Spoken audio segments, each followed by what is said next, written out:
The Foolish Heirs. The DeLuxe family name was synonymous with wealth, prestige, and power. For generations, the DeLuxes had built an empire on savvy business moves, sheer grit, and an air of mystery that left everyone in town in awe.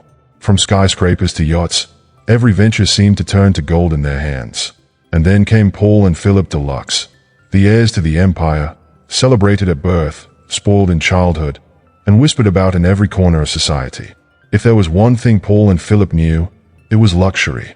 With wallets as deep as their curiosity was shallow, the two had a knack for trying everything once, often with more enthusiasm than sense. Paul had the brilliant idea to invest in a restaurant on a whim, only to realize he couldn't boil an egg. Philip took it upon himself to buy a racehorse, only to discover he was allergic to horses. Yet each time they stumbled, they'd brush themselves off with a laugh, oblivious to the growing whispers around them. But their lives were about to change. With their parents growing concerned over their endless antics, Paul and Philip would soon face a series of lessons the family fortune couldn't protect them from. From shady schemes to unforeseen consequences, the brothers would have to learn the hard way that some things in life, like wisdom, couldn't be bought. How will these foolish heirs handle the challenges they face ahead? That's what everyone wonders. The mysterious missing millions. Paul and Philip were lounging in their family's sprawling mansion when an ad popped up on Philip's phone. Invest in a hidden gold mine. Private access for high net worth individuals only. The ad was covered in golden graphics and promised exclusive riches beyond their wildest dreams. Naturally, the brothers, always intrigued by anything that sounded grand and mysterious, were instantly hooked. Think about it, Paul, Philip said, waving his phone in excitement. Gold, it's practically a sure thing. Plus, no one else knows about it. We could be the only ones cashing in. Paul grinned. We'd double our inheritance before we even need it. We'd be legendary. Ignoring every ounce of common sense and without consulting any advisors, they eagerly signed up and transferred a hefty sum of money to the company behind the ad. They never bothered with contracts or fine print. After all, who needed those? They were heirs, born with an instinct for success. Or so they thought. Days turned into weeks, and they awaited news from their exclusive gold mine with bated breath. But each update they received was vague and full of excuses. The mine is located in a restricted area, they were told, and operations are taking longer than expected. There were promises of golden payouts coming soon, but soon never seemed to arrive. One evening, their father invited them to dinner. Over a luxurious spread, he asked about their latest project. So, boys, what's this big investment you've been raving about? He asked with a raised eyebrow, clearly amused by their secrecy. Oh, you'll see soon, Dad, Philip replied, winking at Paul. Let's just say it's going to make DeLuxe history. Their father nodded, though a flicker of skepticism crossed his face. Another month passed, and the brothers still hadn't seen a single ounce of gold.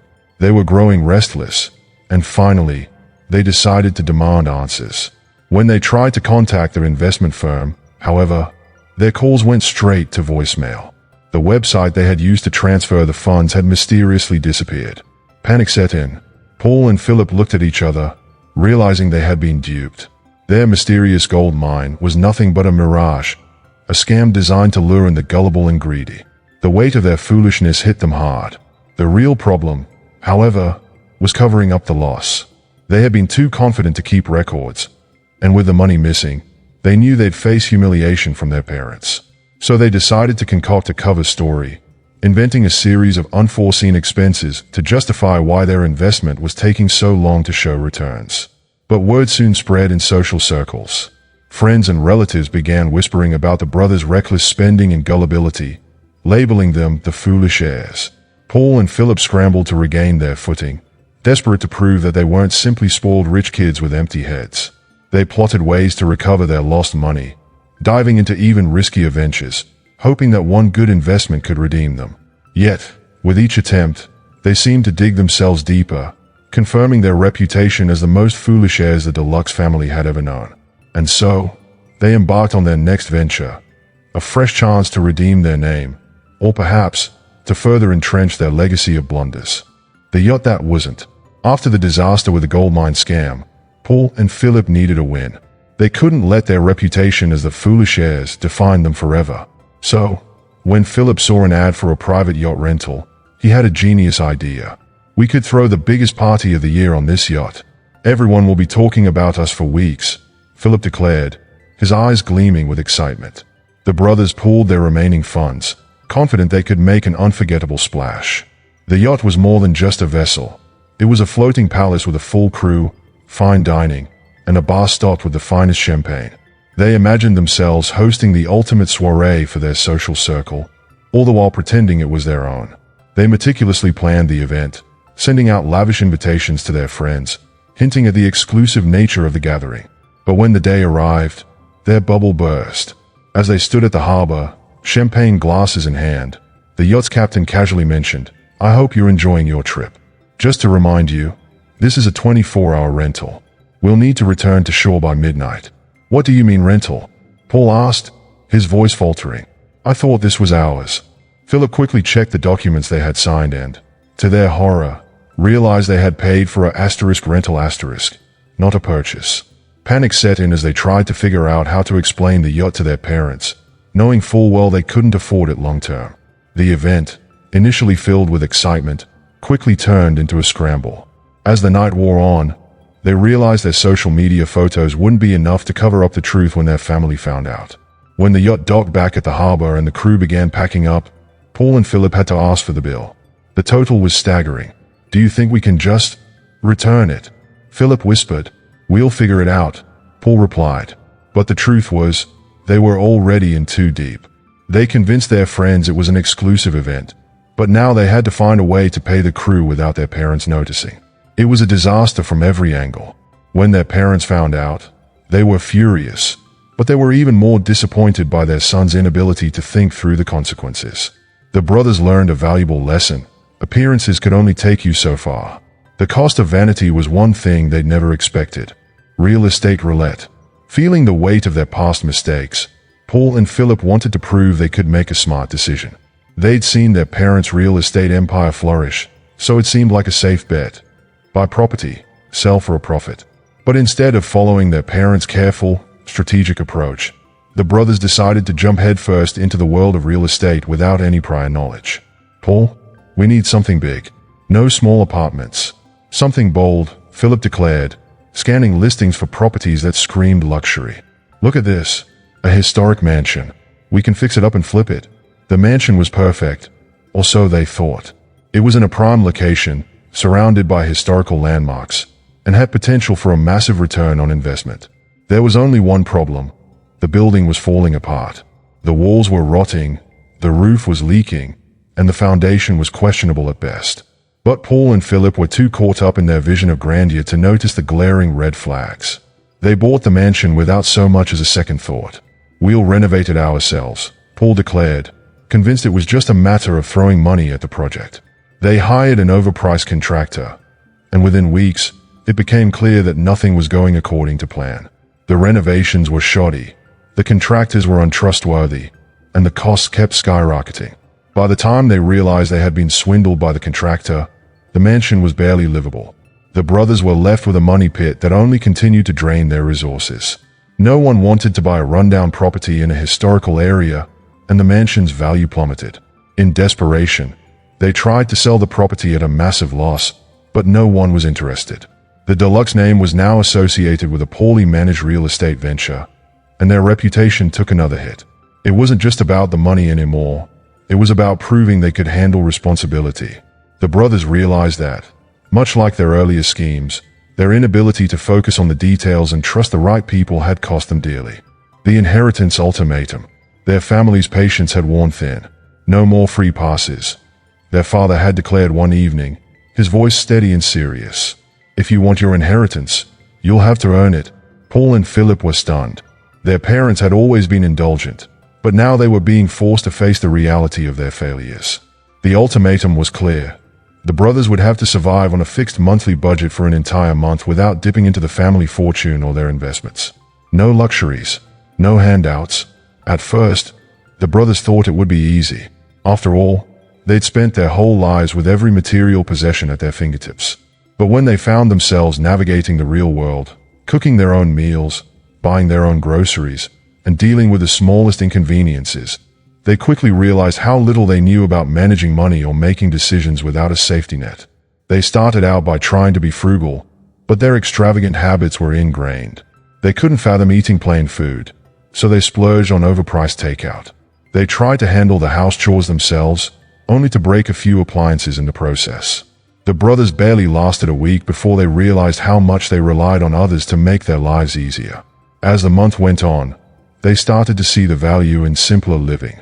They learned how to stretch their limited funds, cook basic meals, and even tackle small repairs. Though they struggled at first, they grew more resourceful, and they began to appreciate the effort that went into managing a household. By the end of the month, they were tired, but they had learned something invaluable.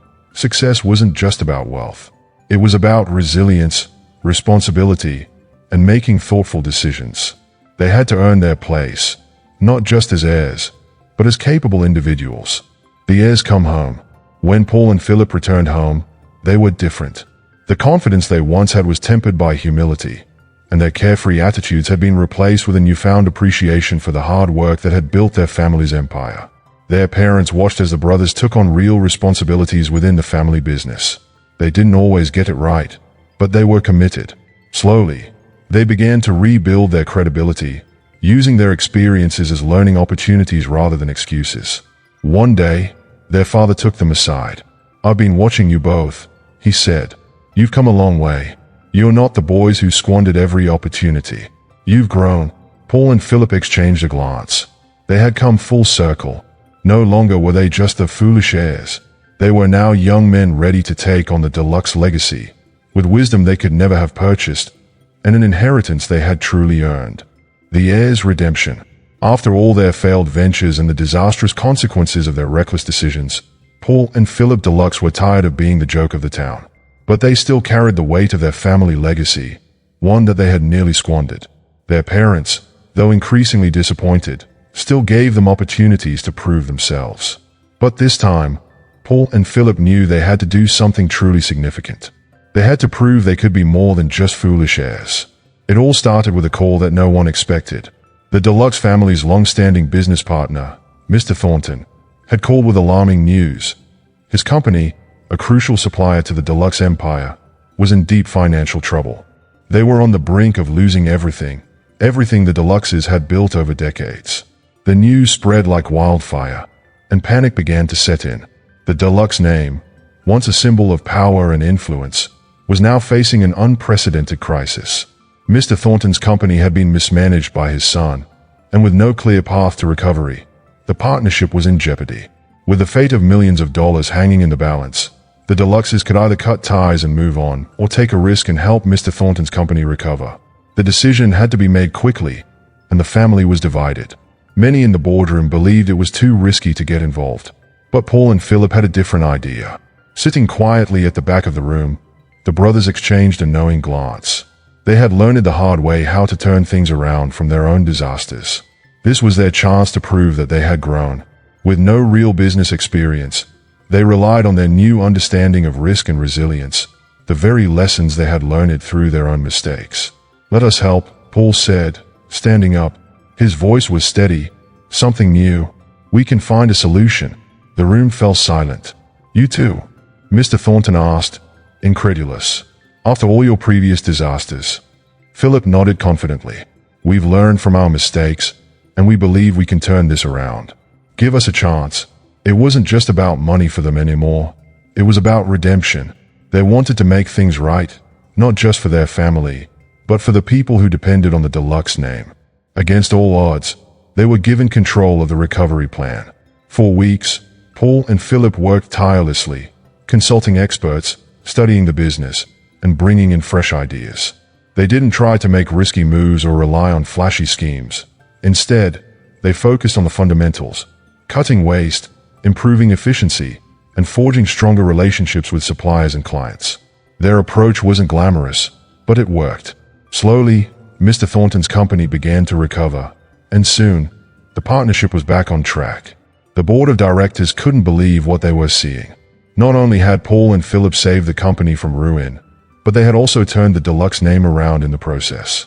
When the deal was finalized, Mr. Thornton thanked them profusely, and for the first time in years, the DeLuxes had earned back the trust of their partners, employees, and the public. The brothers, who had once been seen as foolish and reckless, were now hailed as the saviors of the DeLuxe empire. Their parents, who had been skeptical, were the first to congratulate them.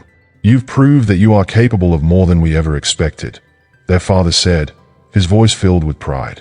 Paul and Philip had not only saved a business, but they had also saved themselves. In the end, they weren't just heirs of a fortune. They had become heroes in their own right. And as they stood in the boardroom, looking at the company they had helped restore, they knew this was just the beginning of their true journey.